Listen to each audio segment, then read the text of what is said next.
March 27, 1945, Shimonoseki Strait, Japan. At the Moji Naval Base, the duty officer cautiously recorded in the logbook what would have been considered insubordination if it ever reached the Kempitai military police. From his observation post, he witnessed a sequence of events that defied conventional understanding, vessels disappearing from sight without any visible cause. Not bombs, not torpedoes, not submarines, simply vanishing into the waters beneath. Within a span of just 12 minutes, 3 cargo ships were obliterated. No aircraft were in sight, no periscopes, no torpedo trails, only sudden catastrophic explosions that tore through steel hulls. Thousands of tons of rice and coal, essential supplies for Japan's civilian population, sank instantly to the seabed. The previous 3 days had turned the Shimonoseki Strait, a critical maritime corridor linking the Sea of Japan to the inland sea, into a perilous zone for merchant shipping. On the night in question, 102 Boeing B-29 superfortresses flew over the strait not to drop incendiary bombs as they had so often done over Japanese cities, but to deploy an entirely different threat. Under the direct command of Brigadier General John H. Davies of the 313th Bombardment Wing, the bombers carried 12,000-pound naval mines fitted with magnetic, acoustic, and pressure-sensitive detonators. In effect, Japan's own coastal waters became lethal traps, invisible to the unprepared eye. What the Japanese naval personnel could not immediately comprehend was that this operation was the opening salvo of Operation Starvation, a campaign aimed at strangling Japan's economy and supply chains.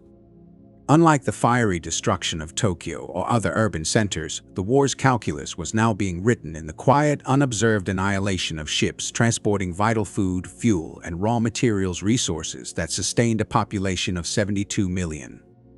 Planning for this strategy had been underway for months. Admiral Chester W. Nimitz, commander of the U.S. Pacific Fleet, had long advocated for the systematic aerial mining of Japanese waters. While initially resisted by the Army Air Forces, his naval officers recognized that Japan's heavy reliance on imported goods, 88% of its oil, nearly a quarter of its food, and almost all industrial raw materials made it uniquely vulnerable to maritime interdiction. Among those contributing technical expertise was Commander Ellis A. Johnson, a former Carnegie Institute researcher temporarily attached to the Army Air Forces. Johnson's analysis, presented to Major General Curtis LeMay in January 1945, revealed the extraordinary efficiency of air-delivered mines. Statistically, 1 in every 21 aerially deployed mines would strike a target, compared to 1 in 12 for submarine-laid mines. With the B-29 fleet, thousands of mines could be deployed in a single night, far surpassing submarine capabilities. Post-war investigations, including testimony collected by the U.S. Strategic Bombing Survey, show that Japan had 349 minesweeping vessels and roughly 20,000 trained personnel under Captain Kuzo Tamura, the nation's leading expert in mine warfare. Yet these resources were ill-suited to counter the new threat. Their magnetic sweeps barely reached 10 meters above the seabed. Acoustic countermeasures were rudimentary noise charges, and no strategy existed to counter mines triggered by pressure changes caused by passing ships. The scale of the threat became horrifyingly apparent on the night of March 27. Japanese observers were confronted with the reality that their straits, once considered secure, had been transformed into invisible death traps. For the next several weeks, merchant shipping in Japan's inland waters would continue to vanish silently, undermining the nation's capacity to sustain its people and war effort. Captured Japanese naval reports after World War II reveal a scene of disbelief at Moji Naval Base, where radar operators observed B-29 bombers executing meticulously calculated flight patterns over the strait. These aircraft released their payloads with remarkable precision, targeting specific locations in the water. By the following morning, 18 Japanese vessels had vanished without a trace from the narrow shipping lanes. The period after March 27 marked the beginning of the second major phase of Japan's maritime disaster. Records from the U.S. Naval Institute highlight the fate of the destroyer Yuki Kaze, a vessel that had survived every significant naval engagement of the war, yet found itself immobilized in port. Its captain refused to risk navigating through a mine-infested passage. The the Americans had introduced a form of warfare that was invisible, undetectable, and nearly impossible to counter. Japanese minesweeping teams labored from sunrise to sunset, but the nightly toll of sunken ships continued to climb. The mines deployed by U.S. forces were both sophisticated and unpredictable. Some detonated immediately, while others remained dormant for days, seemingly learning the movement patterns of passing ships. Nighttime mining sorties were carried out by individual B-29 superfortresses flying at moderately low altitudes, guided by radar systems that determined the exact release points for the mines. These aircraft often operated alone or in small formations, making them far harder to detect and track than the large formations that had previously bombed Japanese cities.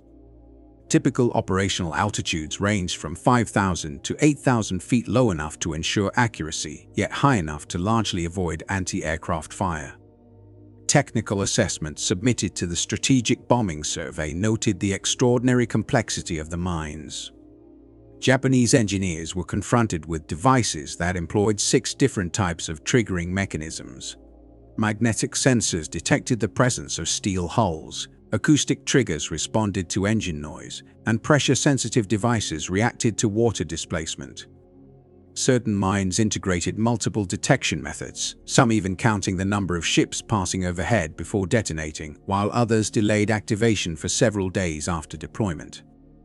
On April 2, 1945, at Kobe Harbor, the 6,000-ton freighter Yamashiro Maru, carrying a cargo of Manchurian soybeans, entered a channel that had been marked as cleared by minesweepers earlier that morning.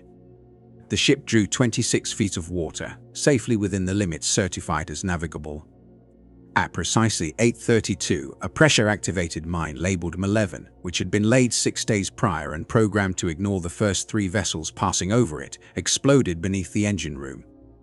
Of the 53 crew members on board, only 12 survived. The ship sank within 4 minutes, leaving the harbor waters filled with soybean paste and drowning sailors. The effect on Japanese shipping was immediate and severe. Through Kobe, cargo throughput plummeted from 320,000 tons in March to a mere 44,000 tons by July, a drop of 85%. The port, once the busiest in Japan, became virtually deserted. Anchored ships sat idle as their captains refused to enter the mined waters. Food stocks decayed on the quays, while cities faced starvation. By mid-April, U.S. Navy analysis documented that 113 Japanese merchant vessels had been sunk in the strait during the first month of the campaign, accounting for nearly 9% of Japan's remaining merchant fleet. A critical 600-meter-wide shipping lane, which had previously carried 70,000 tons of cargo daily, was reduced to a trickle. The disruption radiated across all facets of Japanese life. Intercepted Japanese communications, decoded by Allied intelligence, reported severe shortages. Tokyo's munitions plants were idle due to a lack of coal, as shipments from Kyushu could not reach the capital. At the same time, a disastrous rice harvest, the worst since 1910, worsened the food crisis. The mining blockade effectively cut off crucial food imports, leaving Japan on the brink of widespread humanitarian and logistical collapse. By early 1945, urban populations in Japan were facing severe food shortages. The daily rice ration in major cities, which had already been reduced from 350 grams per person to 250 grams, eventually disappeared entirely. Citizens were left with meager substitutes such as sweet potatoes and flour diluted with sawdust. Fishing communities, previously considered non-strategic and therefore largely ignored by the military, were suddenly targeted. Naval archives report that the 30-ton vessel Fukuju Maru struck an acoustic mine in Osaka Bay, resulting in the deaths of 7 fishermen. The mine detected the ship because the frequency of its diesel engine matched that of a warship. Even wooden boats were not immune, as magnetic mines could sense steel components like engines, anchors, and other metal fittings. An internal analysis, later captured, indicated that if these losses continued at the same pace, Japan's merchant fleet would be completely eliminated by November 1945. The report starkly noted, "We are not losing battles, we are being starved." The statistics painted a grim picture of methodical destruction. Cargo throughput at Japan's principal ports fell dramatically. In March 1945, prior to the extensive mining campaign, ports handled 545,000 tons of goods. By April, this figure had fallen to 381,000 tons, dropping further to 209,000 tons in May. June saw only 98,000 tons pass through. Every ton represented essential supplies: food for civilians, coal for industry, and fuel for military operations. The impact extended to Japan's industrial capacity. At the Iwata Steelworks, the nation's largest steel producer, output plummeted by 85%, not due to bombing, but from shortages of coal and iron ore.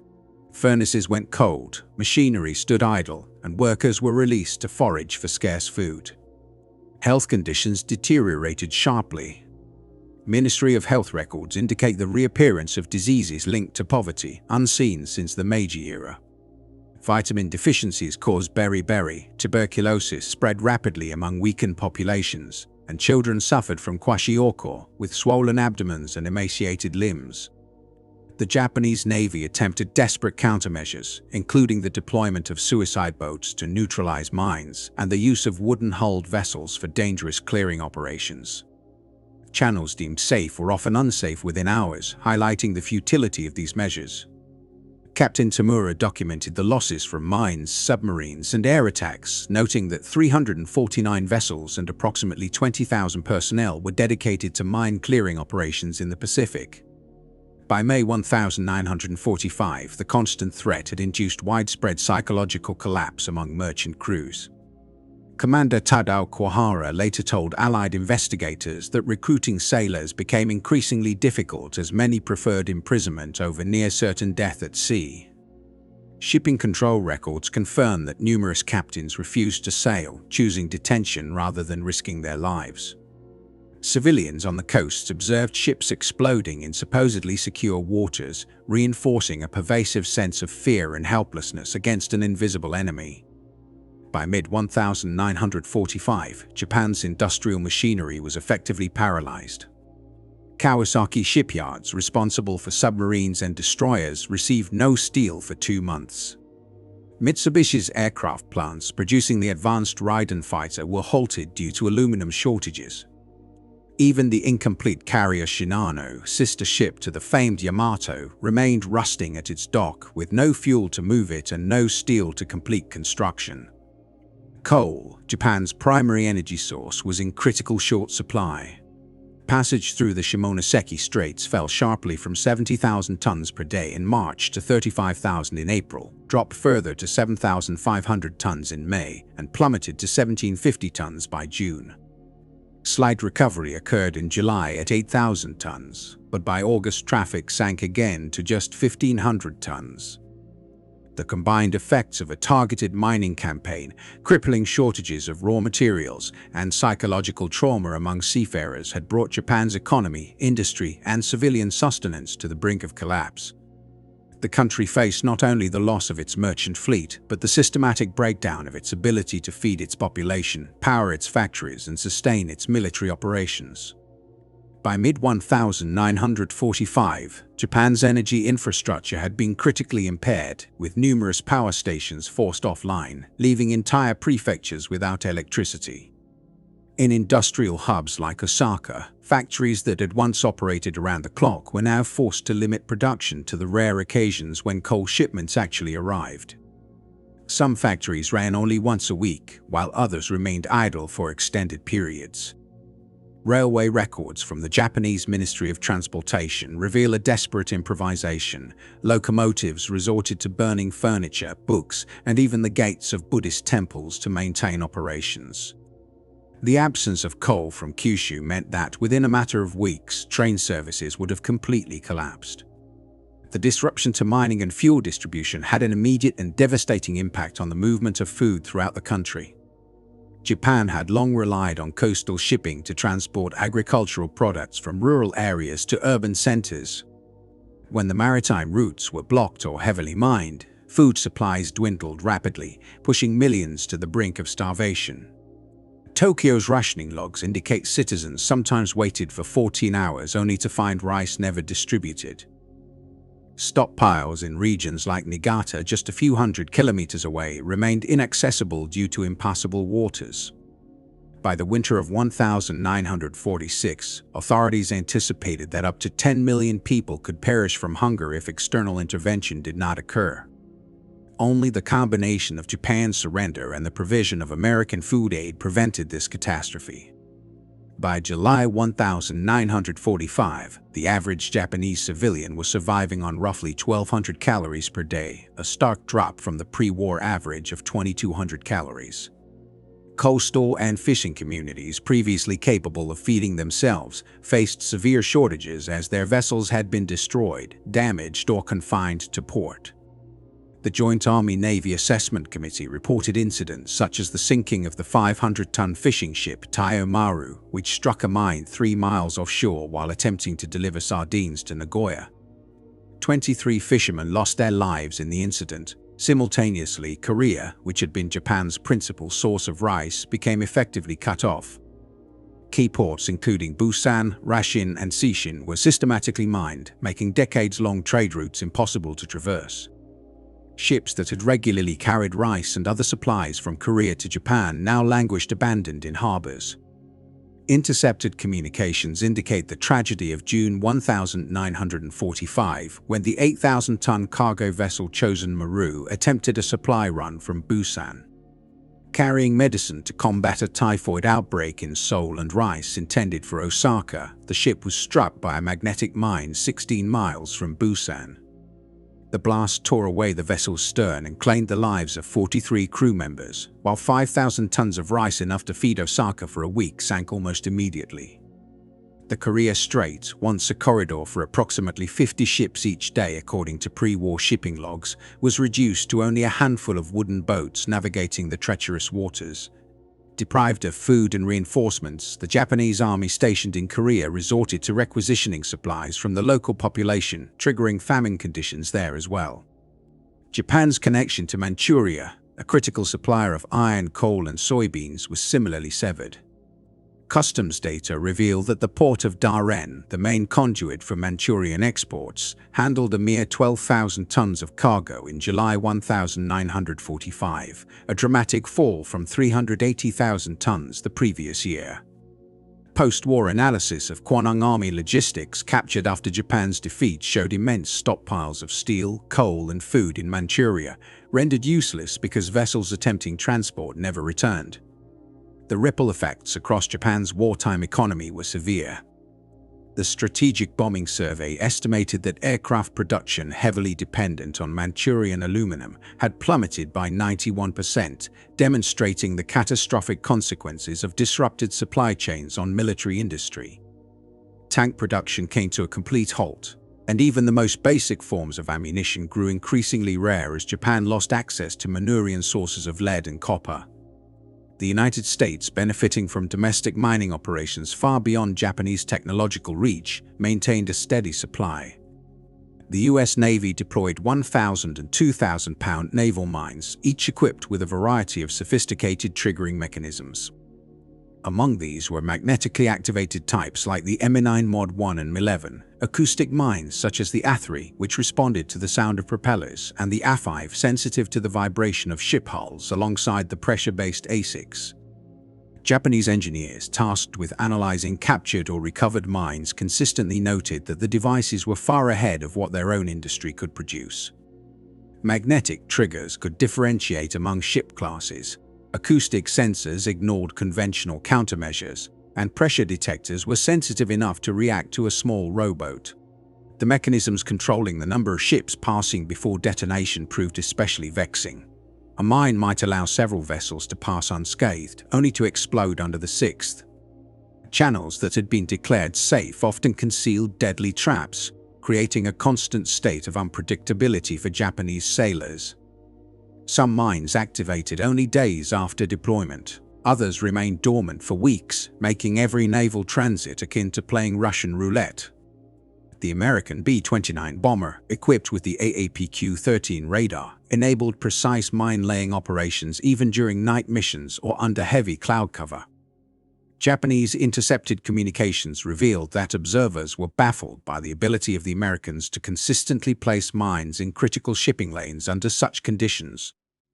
The technological edge extended beyond the devices themselves to the organization of mine assembly. Within 6 months, Mine Assembly Depot No. 4, staffed by 12 officers and 171 enlisted men, managed to load over 13,000 mines onto B-29 superfortresses, offering around 200 unique combinations of triggers and time delays. Each minefield was carefully tailored to counter anticipated Japanese sweeping tactics, ensuring that defensive measures were almost always one step behind. As a result, Japan's submarine fleet, the last major instrument of her offensive naval power, was effectively confined to domestic waters. Records from the Imperial Japanese Navy show that the I-58, later notorious for sinking the USS Indianapolis, was trapped in Kure Harbor for 3 months. Its captain refrained from attempting any breakout due to the dense minefields. Vice Admiral Teo Takagi, commanding the 6th Fleet submarines, reported to Naval Headquarters that the fleet was immobilized. American mining operations had effectively turned Japan's own ports into inescapable prisons. When the battleship Yamato set out on its final mission toward Okinawa in April, it was forced to navigate through the Bungo Strait rather than the more accessible Shimonoseki route. This detour exposed the vessel to constant American reconnaissance, ultimately resulting in its destruction by carrier-based aircraft. In effect, naval mines had played a decisive, if indirect, role in neutralizing what was at the time the largest battleship in existence. Japan's mine-sweeping operations, initially undertaken with confidence, soon revealed significant shortcomings. Magnetic sweep cables designed to float approximately 10 meters above the seafloor were incapable of reaching mines situated in deeper channels.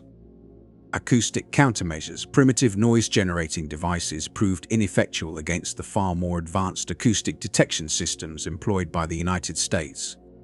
Japanese records indicate that on May 15, the minesweeper Wenti-2 struck a mine while conducting routine sweeping operations, resulting in the death of 18 crew members. The ship had been operating under full prescribed precautions, magnetic cables were deployed, acoustic devices were active, and the vessel maintained a speed considered safe. The mine, however, had been engineered to ignore standard sweeping patterns, targeting the ship itself rather than the sweeping equipment. Captain Tamura later reflected on the effectiveness of the aerial mining campaign during post-war interrogations, noting that B-29 laid mines had inflicted devastating consequences on Japanese shipping. He described the campaign as strategically farsighted, recognizing that its effects would eventually deprive the country of essential resources. Operation Starvation, the American mining campaign, far exceeded pre-war expectations. Over the course of 46 missions, the 20th Air Force flew 1,529 sorties, dispersing 12,135 mines across 26 distinct fields. Remarkably, this required only 5.7% of the total successful sorties conducted by the 21st Bomber Command, with just 15 B-29 aircraft lost in the process. In contrast, these mines damaged or destroyed 670 vessels, representing more than 1,250,000 tons of shipping, surpassing the combined toll inflicted by submarines, carrier aircraft, and surface warships during the same period. The operational efficiency was striking. Each B-29 loss translated into an average of 45 Japanese ships rendered inoperative. For comparison, the celebrated Japanese submarine fleet required 190 submarines to sink 1,314 vessels over the entire war, averaging only about 6.9 ships per submarine.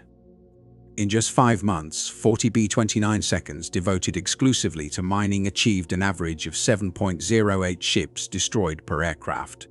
Beneath these statistics lay immense human suffering. Post-war Japanese Seamen's Union reports recorded over 25,000 merchant mariner fatalities, decimating the nation's most seasoned sailors, men who had navigated these waters for decades. Their expertise could not be replaced, and by the war's conclusion, many merchant vessels were manned by teenagers or elderly men lacking maritime experience. The impact on families was particularly devastating. Unlike combat deaths, which carried societal honor, Those lost to naval mines seemed arbitrary and senseless. Testimonies collected by the Japanese government indicate that families were often notified only that their loved ones had been lost at sea without recognition of their sacrifice. By mid-1945, Japanese urban centers were facing catastrophic shortages. In Tokyo, swollen by refugees fleeing bombed areas, rice supplies were exhausted. Black market prices soared to 100 times the official rate, forcing desperate citizens in cities like Osaka to trade family heirlooms for basic sustenance such as sweet potatoes. Medical care was equally crippled. Reports submitted to occupation authorities described hospitals performing surgeries without anesthesia, with no supplies arriving from pharmaceutical production facilities. Bandages and essential medicines were unavailable, and infections that could have been easily treated with penicillin claimed countless lives. The education system was similarly affected. School lunch programs, once a reliable source of daily nourishment for children, were suspended in May 1945, leaving students without even a single dependable meal. Reports from schools across Japan in mid-1945 described a harrowing situation. Students were collapsing from hunger during lessons. Some educational institutions were forced to shut down completely. The country faced a multi-layered crisis. Children had no meals, schools lacked coal to heat classrooms, and teachers often had no means of reaching their workplaces. The ongoing mining disruption triggered a chain reaction that crippled the Japanese economy. Factories unable to secure coal could not operate, leaving workers unpaid.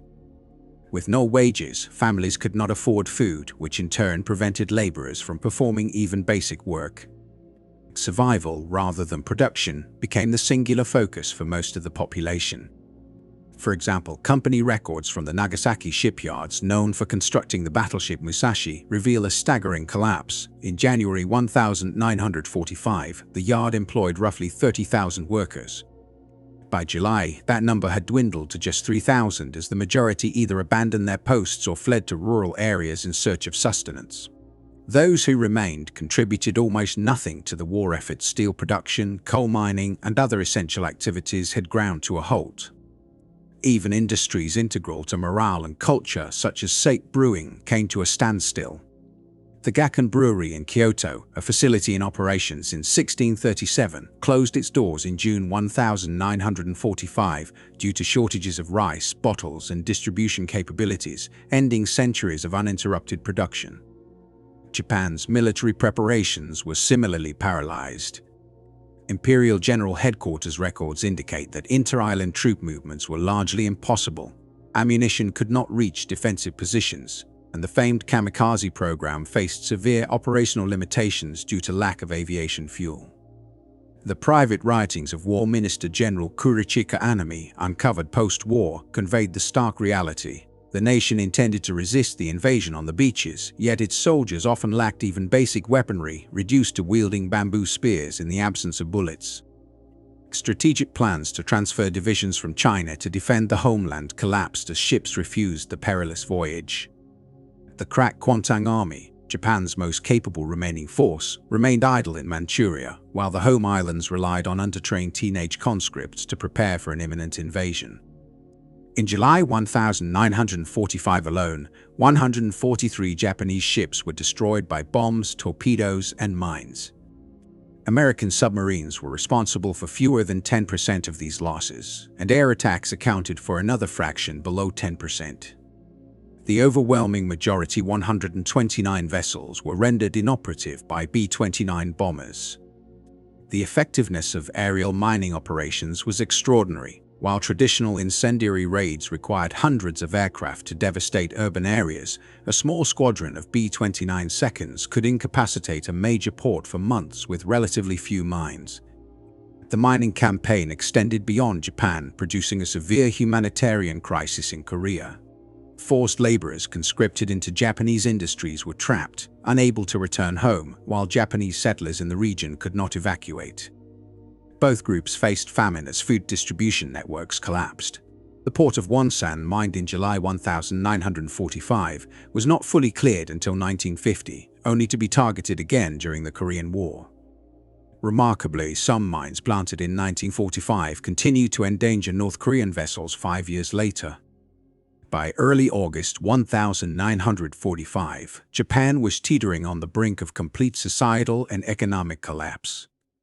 Strategic bombing survey analyses show that passage through critical straits had dropped to mere fractions of peacetime levels. A nation that had once embarked on a campaign of imperial expansion now struggled to sustain its capital. On August 5, just 5 days before surrender, additional B-29 strikes deployed 95 more mines in Japanese waters, extending the lethal impact even beyond the war's official end. For instance, the Kyomaru struck a mine on August 20, killing 18 crew members, unaware that hostilities had formally ceased. While historians continue to debate the relative significance of atomic bombings in Japan's surrender, the profound effects of the mining campaign are undeniable. It systematically dismantled transportation, disrupted food supplies, and left the nation unable to maintain basic functions even as its military faced imminent defeat. After World War II, Prince Fumimaro Kono testified to the occupying authorities that the B-29 aerial mining campaign had been just as decisive as the high-profile bombing raids targeting Japanese industrial centers. By the war's final months, these operations effectively cut off all essential supplies, including food and critical materials, from reaching the Japanese home islands. Emperor Hirohito himself, in his recorded surrender announcement, directly referenced Japan's inability to sustain its war effort. This incapacity stemmed not from a lack of weapons or manpower alone, but from the tangible consequences of the mining campaign: empty stomachs, idle factories, and harbors filled with ships unable to sail.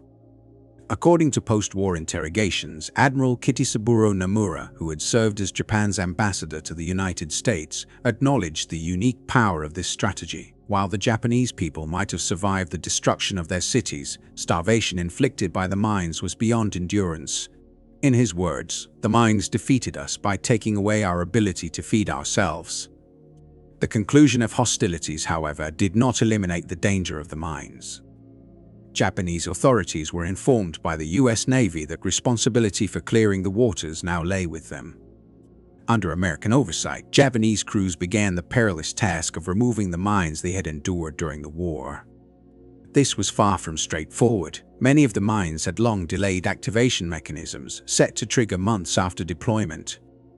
Others incorporated ship count mechanisms, detonating only after a specified number of vessels passed overhead. Still others relied on complex combinations of acoustic, magnetic, and pressure sensors, making their clearance exceptionally hazardous. While the Americans provided rough maps indicating general minefields, no detailed information about specific locations or mine types was shared. In December 1945, command of the Japanese mine-sweeping forces was transferred to the newly formed 2nd Demobilization Ministry under Captain Kwo Tamura. These men, many of whom had served in the Imperial Navy, now labored under the supervision of both their defeated nation and its occupiers. The human cost of this operation was severe and continued long after Japan's formal surrender. Records from the Japanese Maritime Safety Agency indicate that between August 1945 and December 1946, 81 mine-sweeping vessels were lost and 423 sailors perished while clearing American mines. Each casualty stood as a stark reminder that the war's repercussions endured far beyond the battlefield. The economic consequences were equally persistent. Insurance documents from the period reveal that merchant ships often avoided certain zones even after official clearance, and Japanese shipping insurance rates remained elevated until 1950. Some isolated waterways were not fully cleared until the 1972, when advances in technology finally allowed safe operations. Nevertheless, the skills honed during the post-war mine clearance effort would later prove strategically significant. In 1950, during the Korean War, many of these former Japanese mine-sweeping crews were secretly deployed to Korean waters. A specialized unit, composed of 25 vessels and their crews drawn from ports including Kure, Shimonoseki, Osaka, Otaru, Nagoya, and Niigata, was assembled under the leadership of former Imperial Navy Captain Kwo Tamura. These men faced extreme dangers, and some lost their lives during operations in Korean waters, serving the very nations that had once been their enemies. Due to Japan's post-war constitution forbidding military action, these fatalities were officially recorded as maritime accidents, and the true nature of their sacrifice remained largely hidden for decades. Operation Starvation, as this strategic mining campaign was known, marked a fundamental shift in naval warfare. The concept of precise aerial mining using advanced navigation to deploy mines in exact locations became a model studied by navies worldwide. Innovations such as acoustic, magnetic, and pressure-sensitive mines, along with delayed arming and ship count mechanisms, were widely adopted in Cold War-era minefields, spanning from the Baltic Sea to the South China Sea. Despite its profound effectiveness, the operation remained obscure to the American public. Unlike the dramatic bombing raids, there were no celebrated ace pilots, no frontline footage, and no iconic images of destruction. Its success was measured in disruption, deprivation, and silent, deadly precision. Nighttime aerial mining missions, which targeted Japanese shipping lanes, rarely garnered public attention and were considered far less dramatic than daytime carrier strikes. The crews flying B-29 bombers tasked with these operations were largely overlooked. While bomber units conducting raids on cities were celebrated and often became household names, the personnel responsible for mining operations remained largely anonymous. Records from the Veterans Administration indicate that participation in mining missions did not earn the same level of combat recognition as standard bombing runs. Similarly, the strategic planning conducted by the Navy received minimal acknowledgement. Commander Johnson and his team, who meticulously designed the patterns for mine deployment and determined the most crucial targets, were awarded only modest commendations. Their work, grounded in applied mathematics and oceanographic analysis, contributed significantly to the Allied victory but lacked the public allure associated with direct naval or aerial combat. According to the official findings of the United States Strategic Bombing Survey, Japan's defeat was essentially inevitable, coming through two primary mechanisms: the strangulation of imports via maritime disruption and sustained aerial bombardment of urban centers. The survey's most notable conclusion emphasized that Japan would have capitulated even without the use of atomic weapons, without Soviet intervention, and without any planned invasion of the home islands. Post-war analysis of Japanese military documents revealed that by July 1945, Japan had redirected almost all of its remaining merchant shipping capacity exclusively to the transport of food and salt, completely abandoning the import of industrial materials. This strategic choice guaranteed economic collapse, independent of ongoing military pressures. The operational scale and effectiveness of these mining missions, known as Operation Starvation, are evident through the following statistics. A total of 1,529 sorties were flown, deploying 12,135 naval mines with a combined weight of approximately 9,100 tons. These operations resulted in the establishment of 26 minefields across 46 separate missions, representing 5.7% of the total B-29 effort during the Pacific Campaign.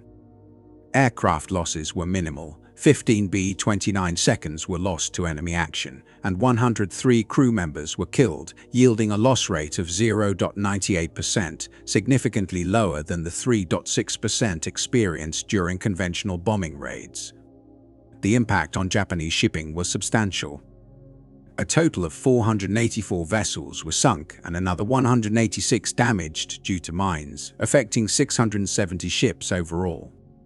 The tonnage destroyed exceeded 1.25 million tons, accounting for 63% of the remaining merchant fleet. When measured against aircraft losses, the effectiveness of the mining campaign becomes clear. Each lost B-29 corresponded to an average of 45 ships sunk. Individual B-29 mining missions sank an average of 7.08 ships, a figure slightly higher than the total average ships destroyed per submarine throughout the entire war, which stood at 6.92. In terms of mining efficiency, each ton of deployed mines resulted in the sinking of 137 tons of shipping. The disruption to key ports was dramatic. Traffic through the Shimonoseki Strait fell by 98%, while shipping activity in Kobe declined by 85%. Out of Japan's 47 major ports, 35 were effectively closed, and the same number of convoy routes had to be abandoned. The cumulative effect of these operations crippled Japan's maritime logistics, accelerating the nation's economic and military collapse. The economic impact of the Allied mining operations on Japan was catastrophic. Imports plunged by nearly 90%, and coal shipments were slashed by 95%. The nation's food distribution network collapsed, with deliveries falling 88%, while overall industrial output dropped by 65%. The human toll was equally severe. Over 25,000 Japanese merchant mariners perished, alongside more than 7,000 fishing boat crew members. Even after the war, clearing mines remained deadly, claiming an additional 423 lives. Millions of civilians faced the threat of starvation, a disaster averted only by Japan's surrender. Post-war demining was a prolonged and arduous process. Major ports took around 2 years to reopen, while the complete clearing of Japanese waters spanned 27 years. Of the mines laid, over 6,500 were successfully removed, but more than 5,000 remained unaccounted for, and 81 Japanese minesweepers were lost during the effort. Operation Starvation emerged as the most effective aerial mining campaign in history. Within just 5 months, 160 B-29 bombers achieved what neither submarines nor surface vessels had been able to accomplish: a near-total paralysis of Japanese maritime activity. The operation demonstrated that defeating an enemy need not rely solely on direct combat. Instead, crippling a nation's capacity to sustain its military forces could be equally, if not more, decisive. The Japanese authorities were largely unaware of the full extent of the disaster until after the war. Naval command often attributed losses to submarine attacks, while civilian leadership blamed American aircraft carriers. Even Captain Tamura, Japan's foremost expert on mine warfare, did not realize until post-war interrogations that B-29 bombers alone had deployed over 12,000 mines. Ultimately, Japan's defeat was driven less by invasion and even less by the atomic bombings than by a campaign that weaponized the nation's own surrounding waters. The mines dropped from B-29 seconds arguably inflicted greater suffering through starvation and economic breakdown than the firebombing raids widely publicized in the media. The story of Operation Starvation remains largely overlooked because its effects were gradual, invisible, and impersonal. Unlike dramatic nighttime naval battles or iconic bombing raids, the campaign's success lay in its quiet, systematic disruption of a maritime-dependent island nation. Yet it was precisely this invisibility that gave it extraordinary power. As Admiral Nimitz observed post-war, the campaign illustrated that the most potent weapons are often those the adversary neither anticipates nor directly perceives. Through Operation Starvation, 670 ships were sunk, effectively dismantling Japan's capacity to conduct warfare, feed its population, and maintain basic national functions. Each mine detonated sent shockwaves through the fabric of society: empty stomachs, unheated homes, factories at a standstill, and ultimately contributed to Japan's decision to surrender. Captain Tamura's post-war reflections succinctly summarized the campaign's impact. The B-29 mining operations had essentially starved the country, achieving through unseen means what conventional bombing could not, paralyzing an entire island empire. The Japanese, in effect, never understood what had struck them, which was precisely the operation's intended and most devastating consequence.